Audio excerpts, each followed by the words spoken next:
about LA to me, that kind of threw me, was when, they have the smog alerts out there, and they actually recommend that people stay indoors during the smog alert. Now, maybe I'm way off, but wouldn't you assume that the air in the house pretty much comes from the air in the city where the house is?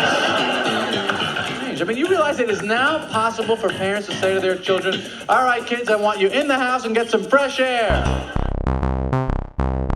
Hello and welcome to episode 178 of the Clean Energy Show. I'm Brian Stockton. And I'm James Whittingham. This week, the authorized biography of Elon Musk is out. We've learned a lot from the book, including that he has a secret child with an unpronounceable name. During the course of this podcast, Brian and I will also divulge our secret children with unpronounceable names. I'll start now with one of mine, blah, blah, blah, spelled with just an exclamation mark. Mine is the baby formerly known as Prince. Canada's Natural Resources Minister has declared that Canada's unprecedented forest fire season may continue into the winter. I say no problem. This will just keep us warm as we play hockey on semi-frozen ponds. But this is a good news podcast, Brian. That's why I'm thrilled to say the IEA says we are at the beginning of the end of fossil fuel era. They now say peak demand will occur before 2030, sometime this decade, perhaps within months. Since we are ending the podcast in 2030, we too will peak sometime this decade. I just hope it's sooner than later. Oh, I peaked a long time ago. I know. A strike is looming in America's auto industry as we reach a critical transition point in the switch to electric vehicles. With the Writers Guild of America strike still raging, I declare solidarity with all striking workers and refuse to write a punchline for this joke. Cool!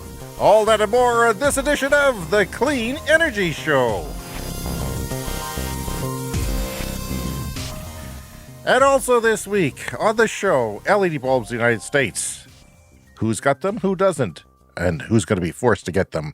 Brian has more on his electric road trip home, eBike news, and a summary of the billion-dollar clean energy factories that have been built in the last week or announced in the last week. And there's a lot of them. In fact, you could say billions of dollars. But first we banter.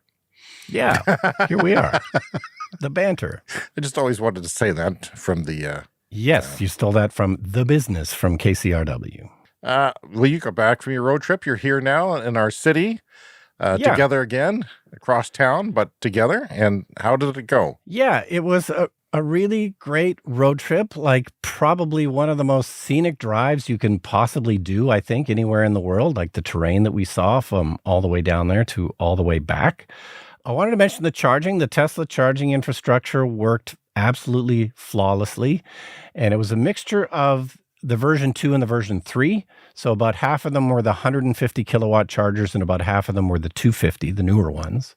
And the 250, obviously preferable, and the car did hit the peak charge rate a couple of times, like 252 kilowatts, which just seems insane to me. Not to get too technical, but what's the charging curve like on your new Model S? Well, I mean, does it stay high for a while? Yeah, certainly stayed a few minutes at the 250, and then it tapers down to 240, 230, 220. So at what battery percentage does it fall below 200, for example, do you figure? Yeah, I couldn't tell you exactly, but I do know that when I hooked up to the 150 kilowatt chargers, because the car can take 250, right, it would stay at 150 for a very, very long time because it can easily handle the 150. With so much range, did you bother going too much past 50, 60%? I mean, did you really need to? Oh, yeah. We did. Well, the final leg, we made sure to charge to 100% just to be sure, because the final leg was quite long. So there's a charger in Glendive, Montana, which is just straight south of us. So I don't care for Glendive. I'm sick of Glendive. I've spent too much time in Glendive. Yeah, I don't care for it. It's a forgotten city, but it's one you have to go through to get to Colorado. Unlike James, I love Glendive. You like Glendive? What do you like about it? Okay, well, I only spent 10 seconds there charging. Yeah, but 30 seconds. We went to the diner that was near the charger. But good, anyway, good it's food, fine, good company. It was all right. So 405 kilometers was the final leg of the trip, or 252 miles. So we were a little nervous about that. So we charged to 100%, but we made it home with about 20% charge. So that confirms you can definitely get, 500 Are kilometers you telling me you went from real-world Glendive, range. Montana to home in Yeah. one charge? In one charge, yeah. But there's a charger in Estevan, isn't there? Or did you go through Estevan? Yes, but you'd have to, it's a longer route if you go that way. We'd have Okay. to make a detour east. So we went through Estevan on the way down, but on the way back, we were more comfortable with the range of the car. So we figured it was worth the risk. And yet we made it home with 20% left on the battery. So you figure confirming. 500 kilometers highway range then. real world highway range over 500. Yeah. Who can drive that far without peeing? Yeah, exactly. Can't be done. Yeah. I don't care if you dehydrate yourself for days and have a bladder of steel. Can't be done. Mhm. Yes. Or, you bring a catheter or something like that. The one thing I wanted to mention, the thing that I really missed, were you ever a member of the Automobile Association? That's the AAA in the US and CAA in Canada. Were you ever a member? Briefly, yes, briefly. Because one of the great services they used to offer was the triptych. Like if you were planning a road trip somewhere, you could go down to the Auto Club and they would bring out physical maps. Yes, and I they did would help that. you. I did Yeah, isn't that. Yeah. That's so archaic. Can it you believe was- that happened? And of course, we have all these like modern tools now for planning trips, like Google Maps and the navigation in the car and so on. But I did feel like I could have used a consult from a human being that was familiar with the kind of terrains that we were driving through, which is what you would get with the triptych, was a consultation about not just the route, but, oh, well, you can stop here for the night and then you can go see these beautiful gardens or whatever. Like Sure. they would know what was, possible on your trip. That's one thing that I would have appreciated when I hit Vancouver in August is I actually watched YouTube videos because there'll be some that say the trip from, Revelstoke to Surrey, what can you do? Yeah. There wasn't a lot of videos like that, but, there were some and I got some ideas and then I realized I didn't have time for any of them. Yeah. So I tried to do stops around charging. We did stop at the last spike when they joined the Western Canadian Railroad to the Eastern when Canada became a country, essentially. And they drove in the last spike because we really needed a railroad to join our country together because Vancouver British Columbia was cut off from the rest of Canada. Yeah. So that was a big moment. But yeah, so you can certainly use all the tools we have, and CAA offers a digital triptych offer on their website, but I didn't find it all that useful. But, so you can stop and you can dig in, and if you're curious about what the route looks like, you can even go on, Google Maps, Google Street View, and you can kind of see what the drives look like. But it just takes way too much time. I just want somebody to tell me. There's got to be there's an opportunity there for $1 million idea. Yeah. I don't want a lot of that, money, but I think I should get a small percentage because we talked about it on the podcast. Yeah, and coordinating it with the charging stops because, like we sort of figured out when we were charging in Glendive, that's where we had breakfast because we knew we needed to charge to 100%. So you do have to make, little extra planning decisions like that when you're going electric. I certainly overkilled that when I did that because I was in such a hurry and everything was timed down to the minute. And yeah, I overkilled that. And sometimes, with the third-party chargers, it doesn't work out. Yeah. I can't wait to do a Tesla road trip in my Bolt EV or whatever I'm driving at the time. Yeah. Once that network becomes available. It's going to be very interesting to see the comparison of what that's like for because I'm hoping that I won't have to wait when I get there. I won't have to go and mess with the charger. I'm hoping they have plug and charge for my Bolt EV. And they're still making the Bolt EVs. And apparently you can still order them. There's the last second, but you can still maybe order one, especially in the United States. So that new book on Elon Musk has come out. Turns out Brian, he's crazy and an asshole, to say the least. There's been some little bits of information in there. One was the picture of mock-ups of a robotaxi that was only a two-seater. It looked like it was only a two-seater, or at least two-door. Yeah, well, I saw that picture from the book. So it's one of the things that's come out from the book. It's a picture of a two-seater potential robotaxi design. It's probably not the final design, or it probably wouldn't have been allowed to leak out like that. But Yeah, there's something to be said, certainly as a robo-taxi, that I'm sure somebody has the statistics, but most cab rides are probably done with just one person, right? So having a super small robo-taxi probably makes sense. But in the Uber world, I mean, you can, what do they call it when you can share your ride and lower the cost? That's right. There's a sharing mode, and there's also Uber XL, like if you need a bigger vehicle for bigger options. But theoretically, other Tesla vehicles could operate as robo-taxis as well. So if you need a larger one, theoretically that's well. But yeah, I'm assuming somebody has the stats, and probably 80-90% of rides are just a single person. You know, I think these robo-taxis, they're coming. I don't know when. We still don't know when. I mean, I'm reading some of the anecdotes from the book. It sounds like I shouldn't trust whatever Elon Musk says, because I think he's really going batty, really getting cuckoo. And I can understand why so many people have come and gone from Tesla, so many big people. I thought, why are you quitting Tesla? That's the mission, man, the mission. Why are you quitting? But I can understand now that he's difficult to work for, and that he, loses his temper and is probably not very nice to people. When robotaxis come, maybe a city like us, we say, hey, you can have a robotaxi service here. We'll give you the authorization to do it, but you have to charge the grid when we need some grid power, and you have to give poor people free rides, or, coupons for, that social services, or food shelters, or food kitchens, and, just because it's not going to cost them hardly anything. I mean, when you think about it, I think there's a great social opportunity to help people out here, even though we're going to rely less on mass transit. My son showed me this whole engineering report he did to expand transit in cities like the ones you and I live in, and all of his theories behind it. And I thought that's all well and good, but then I happened, the very day I read that, there was a New York Times article on why Tokyo has low cost of housing, because the number one issue my son claims for his generation is housing, and that is creeping into Canadian politics now. Like, it's just too expensive, and it's the number one thing on young people's minds, and it's why they're maybe not voting in the ways that they used to vote, young people. But Tokyo they built the transit system, and they built it first, and built a really good transit system, and then built little city hubs around the transit system and encouraged development. And apparently it's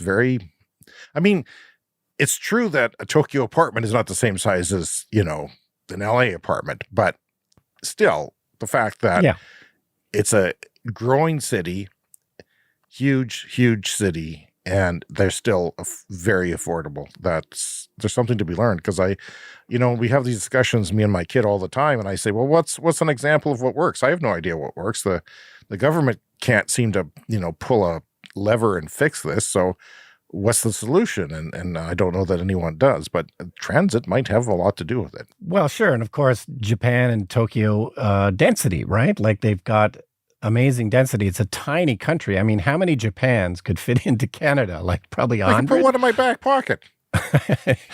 Yeah, so it certainly helps to have density for building this stuff. But yeah, in a city the size of ours, about 250,000 people, and we often complain about the transit, but it's it's a chicken and egg kind of thing. Like, if no one's riding it, they can't expand it if no one's riding it.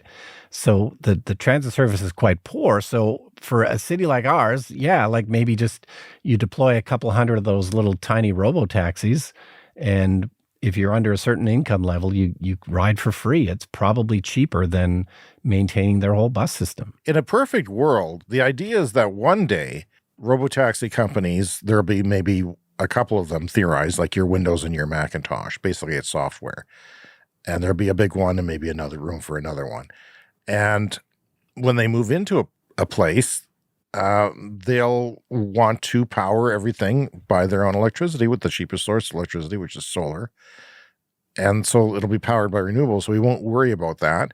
Another perfect world idea is that the batteries get recycled and the cars last for, 1 million kilometers before they're turned over.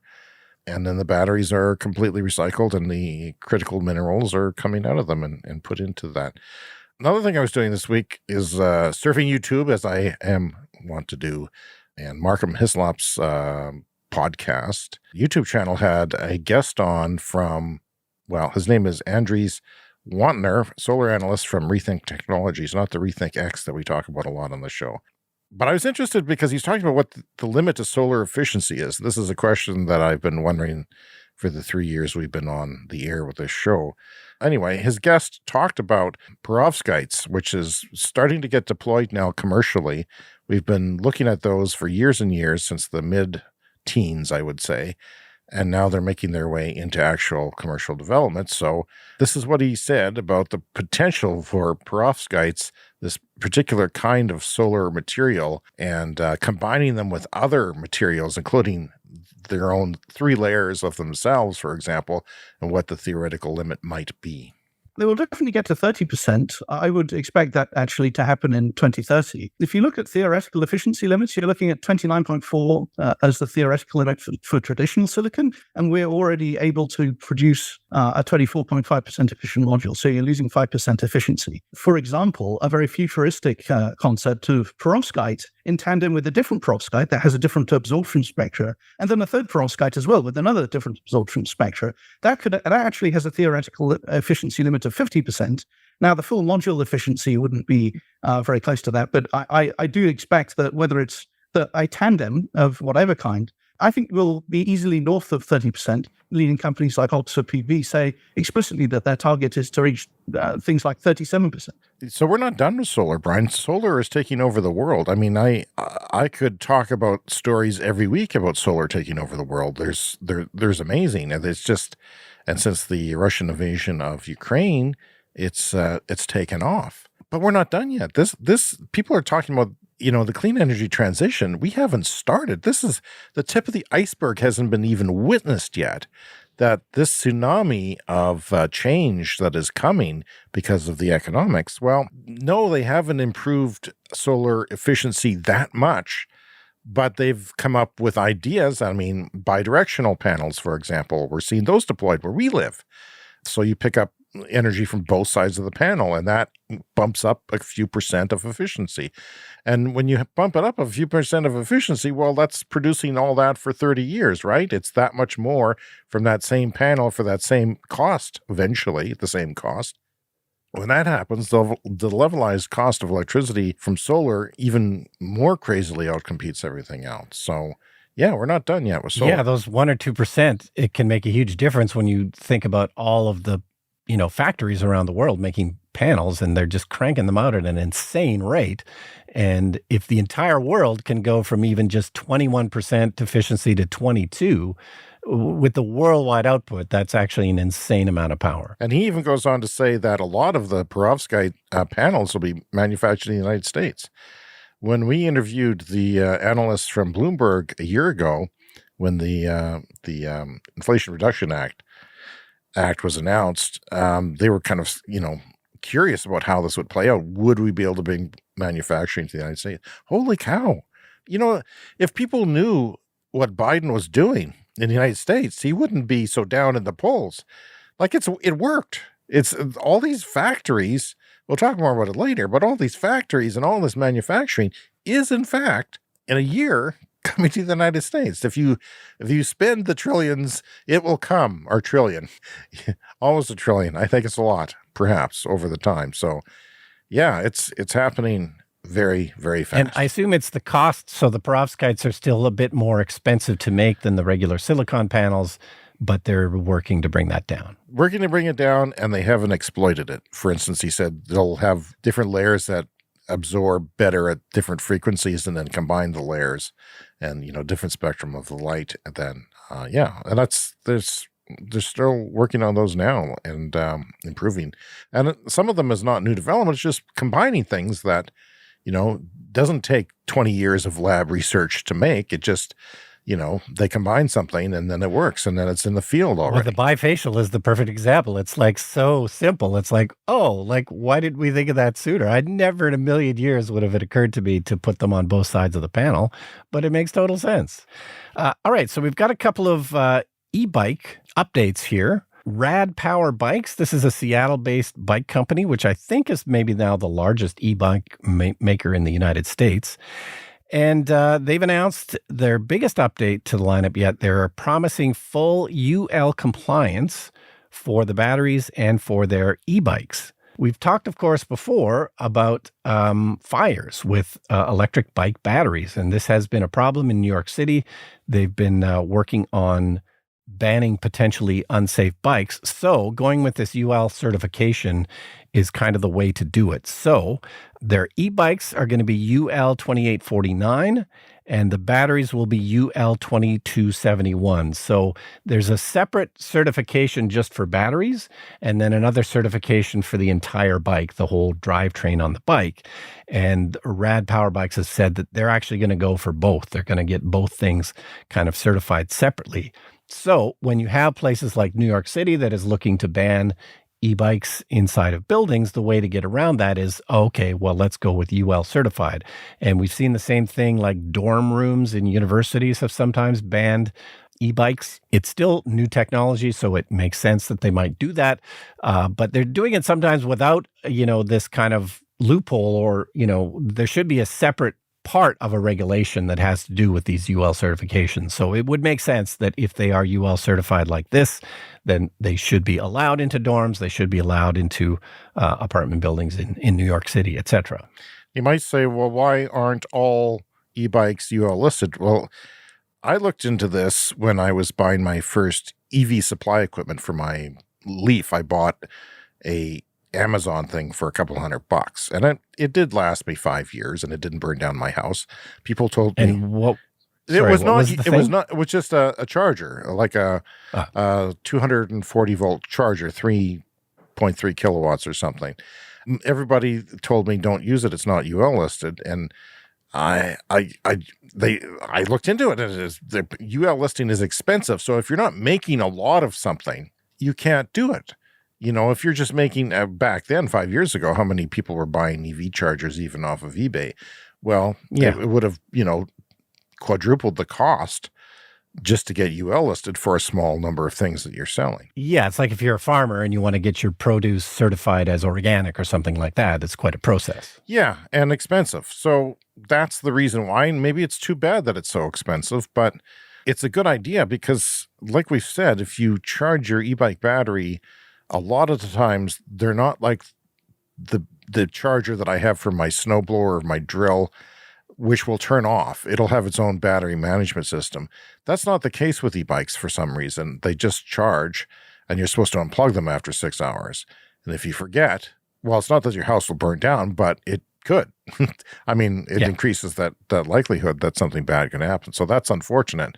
And of course, a lot of the people buying e-transportation, like mopeds and scooters and surfboards or whatever, they're coming from China, and they're skipping the UL listing. And anyway, moving on to the other e-bike story, this is Van Moof. And I've been meaning to mention this for a while, but we've talked about Van Moof quite a long time ago. They were, it's a Dutch bike maker known kind of as the Tesla of e-bikes because they were going with a lot of super high-tech stuff in their bikes, including theft protection, like built-in GPS, so you can track your bike down if it's stolen or whatever. But they had to declare bankruptcy. This was about a month ago. We didn't end up talking about it on the show. But they ended up declaring bankruptcy. The bikes, it turned out, because they're so tech heavy, they're a little bit complicated to make and they're a little bit complicated to fix. And at a certain point, they just ran out of cash. And so a lot of people were concerned they wouldn't even be able to use their bikes going forward because the bikes depend on an app. You need to unlock it with an app. And so there was some concern that people would have these bricked e-bikes because if the company goes away, access to the app goes away. If it's got to connect to a server, that could go away.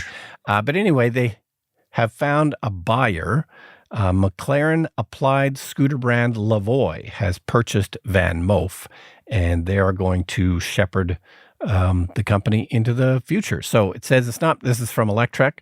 It's not yet clear how much of their operations will change, but we've already learned that the company will abandon its in-house retail store approach and instead use a third-party retailer sales model for sales and service. So I think they were, again, trying to do kind of the Tesla thing of keeping everything in-house, but now they're going to start working with like third-party bike shops and so forth and hope to bring this out of bankruptcy and turn it around. After I said all this about my Amazon charger, I did get one with my Chevy Bolt because it was spec'd with one. The other person who bought it bought one from GM, so it came with the car. And it is a 7.5 kilowatt or something like that charger. And it got installed by GM's Q-Merit program. Anyway, they recalled some of them, not mine, but a whole bunch of them. Why? Shock risk, which is bad. Even though they would have been UL certified. Yes, ironically.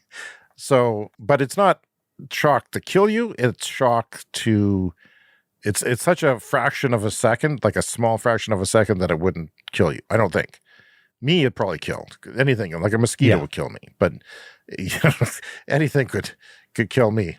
I've been electrocuted many times in my life, Brian. I just want you to know that. I remember there was a story from a few years ago in Toronto that dogs were getting electrocuted on like metal plates that are in the sidewalk. Like there's just a little bit of stray voltage coming from like the wiring from street lamps or something.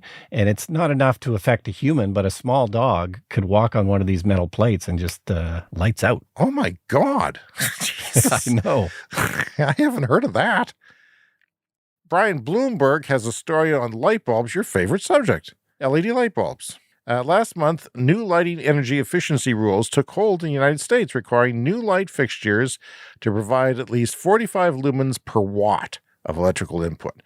While that does not ban incandescent bulbs per se, it has set a standard that is effectively impossible for them to meet. So, there's been a lot of... I think Trump would go on about LED bulbs or something, and toilet flushing. He's obsessed with toilets and things like that. Well, it turns out, and I didn't know this, but half of the United States has already switched to LED bulbs. So 47% of U.S. homes are mostly or only using LED for illumination. Why wouldn't you?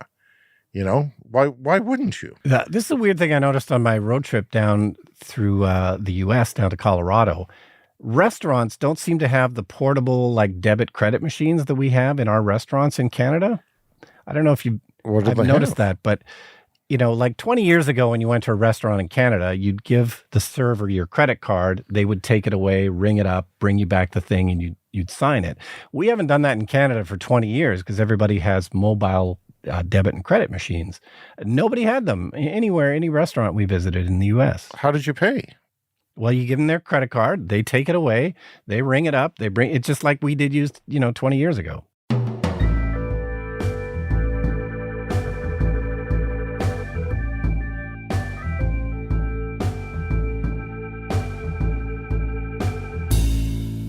Yeah, so Global News has a story here, an update on Canada's forest fires, which are still raging. The air quality has been better here the last few days. Thank God.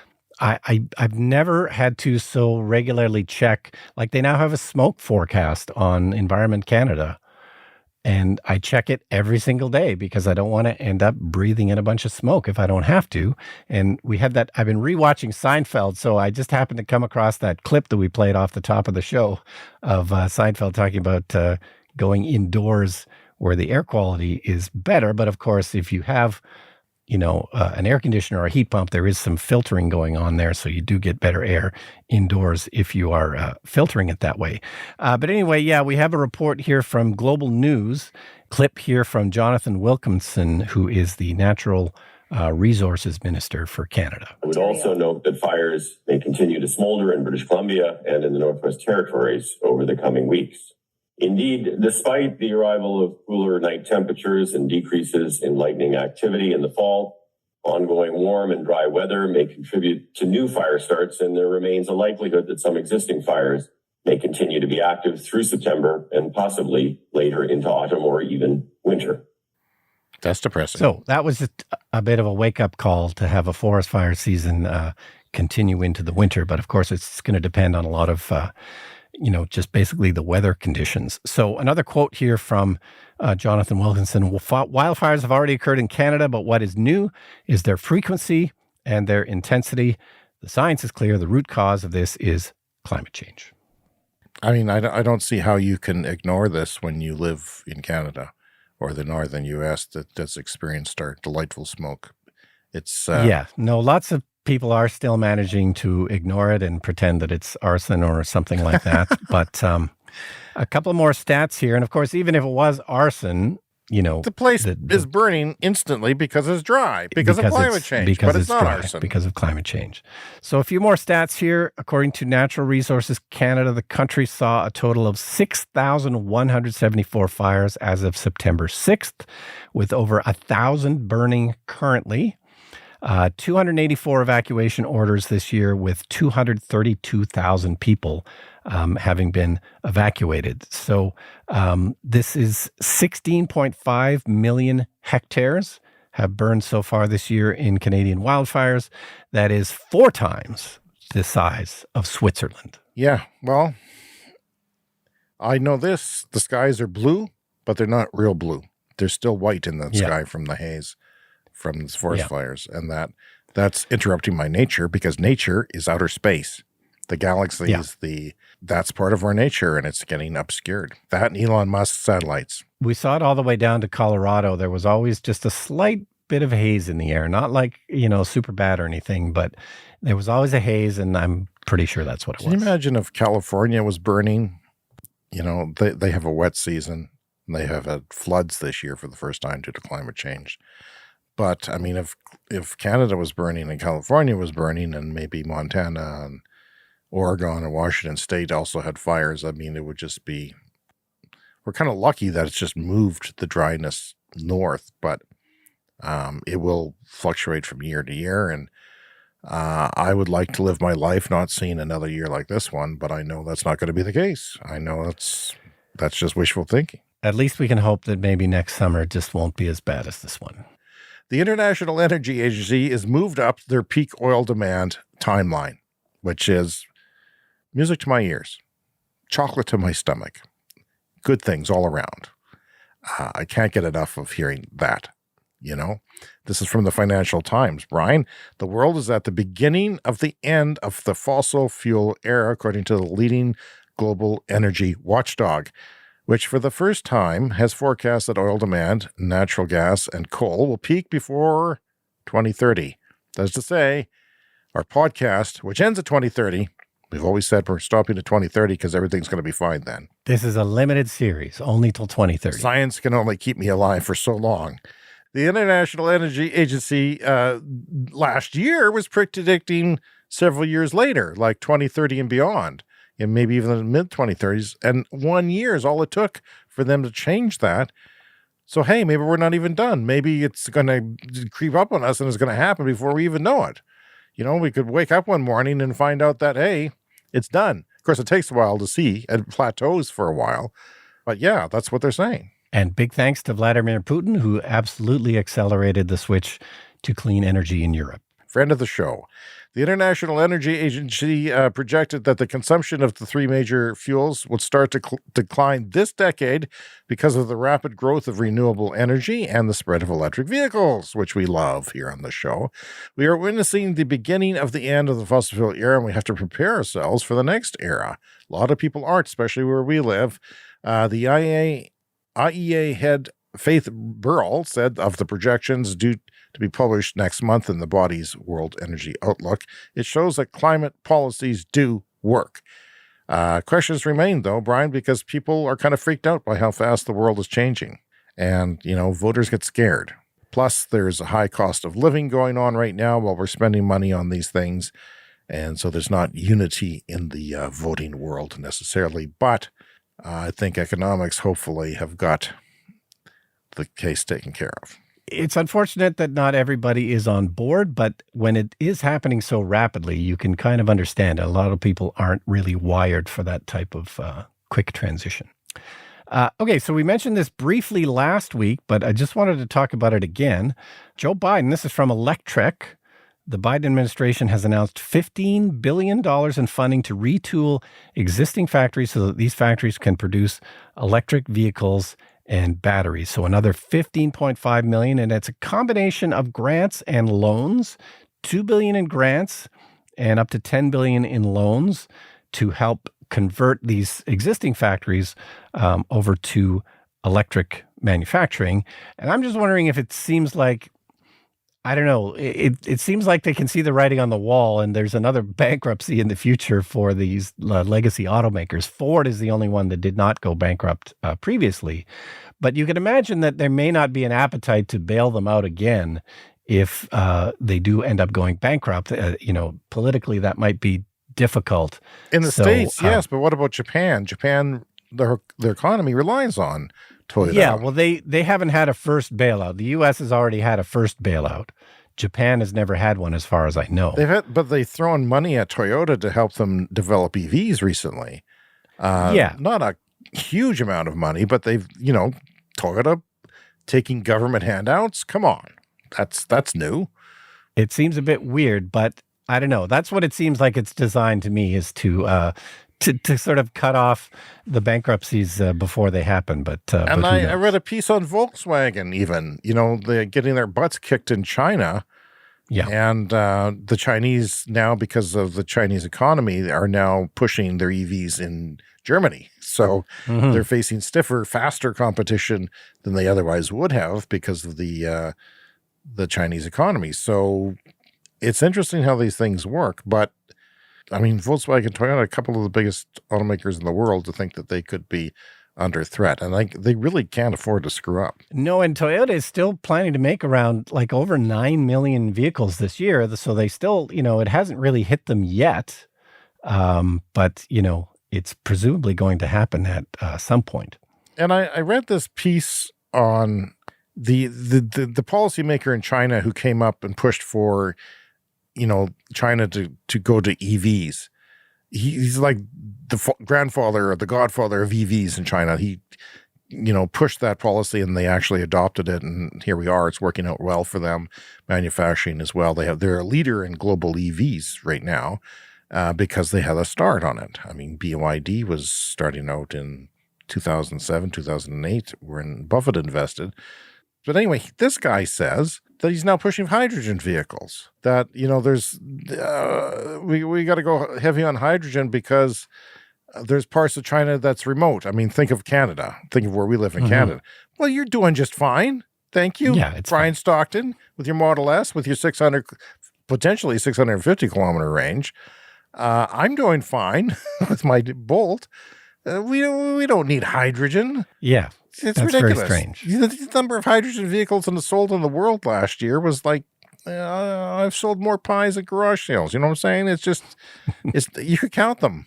Anyway, to wrap this up, there's also language in here in this money for factories is they're trying to favor union workers again, which they tried to do with the Inflation Reduction Act, and they ended up having to back off on that and remove that language. But they've snuck it in here again that they're trying to get this money to places that are union because that's part of the Democratic platform there in the U.S. Yeah. And then speaking of unions, there is a strike looming, the United Auto Workers in the U.S.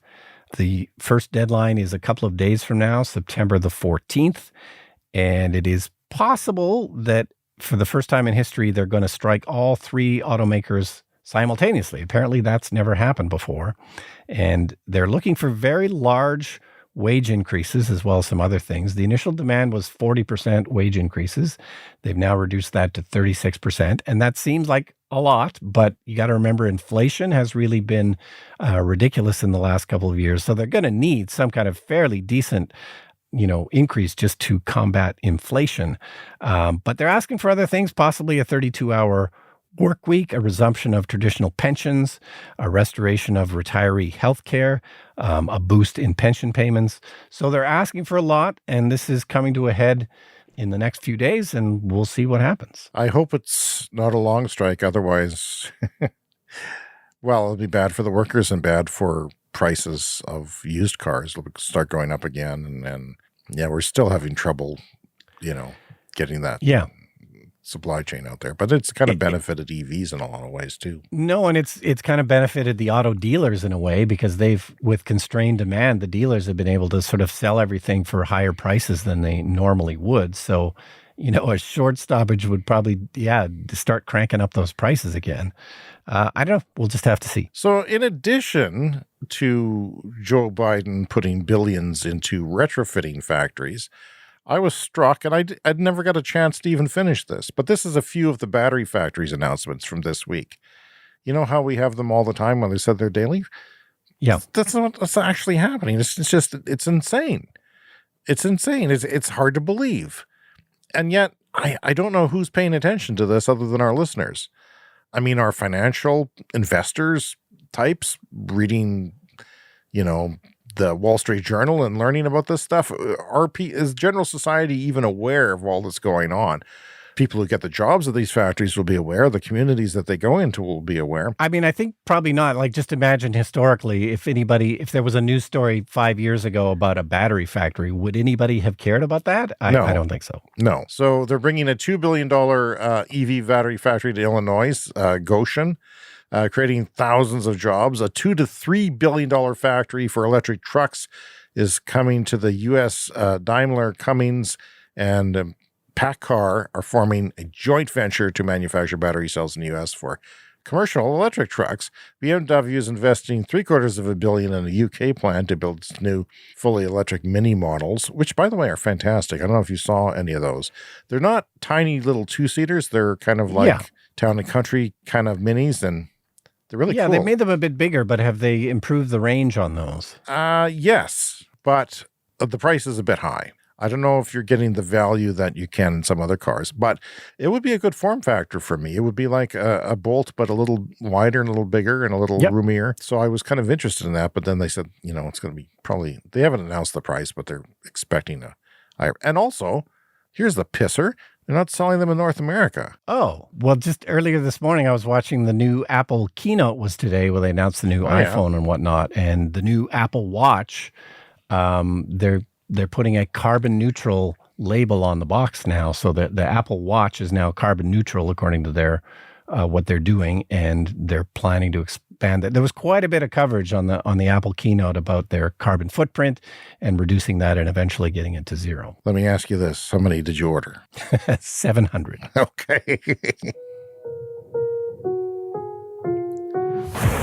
It's time for the lightning round. The lightning round is a fast-paced look at the latest headlines in climate, clean energy, and transportation.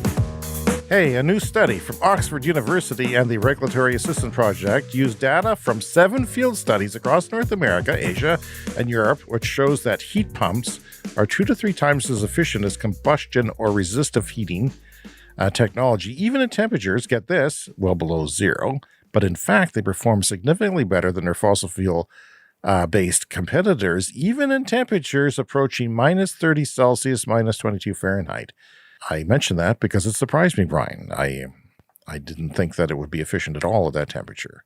Facelift to the Ioniq 5 already, Brian. I thought that was pretty quick, actually, didn't you? Yeah, it was already a good-looking car, so I'm surprised they're updating it so quick, but yeah. It's been seen testing in the United States. EVs seem to be updating faster these days. The ID3 update, another car that is not sold in North America that might be perfect for a James as well, Yeah, it's always bothered me that the ID3 is not available in North America. The cheapest one has fairly low range, but, maybe if you bumped it up a bit, it would suit me. Tesla finally adds a blind spot indicator to the Model 3, the new refreshed Highlands. I'm a big fan of those blind spot monitors, Brian, I tell you. Yeah, I have agree. one in the Bolt, and I didn't think it would be a big deal, but I clench less down below when I drive because I know that if I'm turning, because my head doesn't turn anymore, right? I'm not flexible like I used to be. My shoulder checks are just, they're a prayer, basically. And I'm getting better at, in the Tesla, when you turn on like the turn signal, then you get the side repeater camera that shows you the blind spot. Oh, yeah. But you kind of have to train yourself to use it. Like there's so many things to look at when you're driving, but I'm finally starting to get used to that and knowing how to use it well. Oh, it's time for a CES Fast Fact. Brian, this is a significant one. This is one where I warn you to sit down and tighten your diaper. Make sure it's on secure. This is from Bloomberg. Get this. Speaking of fuel cell vehicles, every fuel cell vehicle in the European Union fleet at the end of 2020 was supported with $83,000 in infrastructure funding. That is, every fuel cell vehicle had government funding for the infrastructure to fuel those vehicles of $83,000. Now, what did EVs get for infrastructure funding? $85. Do the math. Yeah. That's about, 1,000 times more. That's a bit ridiculous. It's a waste of freaking money. You know, we can't just start throwing hydrogen money around without deciding what it's going to be used for and what it's actually, shipping or trains or whatever. We have to figure that out before we waste too much money on the infrastructure testing. Tesla reaches 50,000 supercharger milestone in just over a decade. This is why I don't think the other guys are going to be able to ever catch up, let alone be significant. Because they're just going to accelerate from here. So good luck. It will take 20 years for the Canadian federal government to break even on its pledge to give $28.2 billion in production subsidies to automotive plants in southwestern Ontario, according to a report released Tuesday by the Parliamentary Budget Officer. This is from CBC. Now, I was saying I feel a little uneasy about this because it is an awful lot of money going to these things. I'm just glad that's going to pay off, period, even if it takes 20 years. But the government did say 5 years, and we kind of knew that was bogus. But this assumes a huge uptake in the automotive industry as a whole because of this investment. But I'm just happy that, it's not throwing money out the window, that it will, in fact, pay for itself. Ooh, Honda's on board with the Tesla connector. That's good. Where are you, Hyundai, I ask? Do you think Hyundai is ever going to come? Is it impossible? Is there a reason for it? Going to have to wait and see. Like we said before, it may have something to do with just the technology is not as easy to adapt. High levels of particulate air pollution are associated with breast cancer incidents. This is from the National Institute of Health Researchers combine historical air quality data with breast cancer data from a large U.S. study. We have to clean up the air. We have to move ahead with the electrification of transportation as fast as possible. That is just one of the many reasons. I read the other day that lymphoma happens around oil refineries within 16 kilometers. Well, I got out my Google Maps and I did the little measuring tool, and our whole freaking city is within 16 kilometers. So good luck, lymphoma fans. Your lymph nodes should be checked regularly because of that bloody refinery that could easily close, and I would not bat an eye. Finally, this week, the world's largest wind turbine set a new electricity generation record during a typhoon. I love this story. Yikes. Well, don't they shut them down sometimes if the wind is too strong? That's a good point, Brian, and I'm going to get to that. They do, but not this one, because this is a smart wind turbine that adjusts its blades so that it can still turn, but just not too fast. Fascinating stuff that I've not found on the show before. Goldwind's GWH 252 16 megawatt intelligent wind turbine has a rotor diameter of 250 meters. That's 827 feet. It has a swept area of around 50,000 square meters, the equivalent of seven standard football pitches, or soccer pitches as we call them in North America. The turbine's hub is 146 meters, or 470 feet tall. That's a 50-story building. Now, we live in a city here on the prairies in Canada. Our tallest building is like 20 stories. Yeah. This is 2.5 times our skyscrapers downtown. I can't even fathom it. It's ridiculous. It's just ridiculous. It's hard to even conceive, and thankfully they're offshore. They're not standing next to your house and looking up, into the clouds. On September 1st, the 16-megawatt wind turbine came up against wind speeds of around 85 kilometers an hour, or 53 miles per hour, and a peak of 23.56 meters per second in the face of Typhoon Haiku. As the South China Morning Post wrote of the smart turbine, while traditional wind turbines automatically lock their blades to avoid overload when wind speeds exceed 25 meters per second, this intelligent unit can adjust its blades in real time so it can continue to generate electricity. So it produced, here's the candy. Here's the icing on the cake. 384.1 megawatt hours in 24 hours. And Brian, that means nothing to most people, but that is enough to power 170,000 homes with one turbine. One turbine was enough to power the city that we grew up in the 70s, which was like 170,000. Yeah. Come on. It's a lot like the perovskite discussion where we're just kind of at the beginning of this. We haven't had wind turbines that long. We haven't had solar panels that long, and there's still tweaks and adjustments that they can make to make them even better. And I didn't know that there was such thing as a smart one. This is news, breaking news. So you can adjust the blades to keep them running at a reasonable speed. And this is, of course, an individual wind turbine single day record. And I wanted to mention, too, we saw 4 different semi-trucks on our road trip that were carrying wind turbine blades. Really? Yeah. So that would be more than a semi. It'd be like 2 ends of a semi or something, right? Yeah. Of course, they're massive. And 3 of them were traveling together. So we saw 3 together, and then we saw 1 separately on another What thing. state? Colorado or South Dakota? Don't remember, but somewhere in the United States. Okay. All right. Well, that's our show for this week. Please take the time to contact us at cleanenergyshow@gmail.com, and on social media, we are Clean Energy Pod. Don't forget to check out our YouTube channel for special features and the video podcast. The Energy Store is there. The hat is gone, I found out. We keep getting hit with a copyright claim that is not legit because we bought the rights to our artwork. So we might have to change stores, but everything else is still there. So if you didn't act on the hat, well, you have no one to blame but yourself. But we'll get hats again soon, and T-shirts are there. If you're new to the show, we ask that you subscribe on your podcast app because that'll get you new episodes delivered every week. And every once in a while, we plead, we beg, please rate and review us on iTunes or whatever podcast app you're using because that helps the show. And we'll see you next week. See you next week.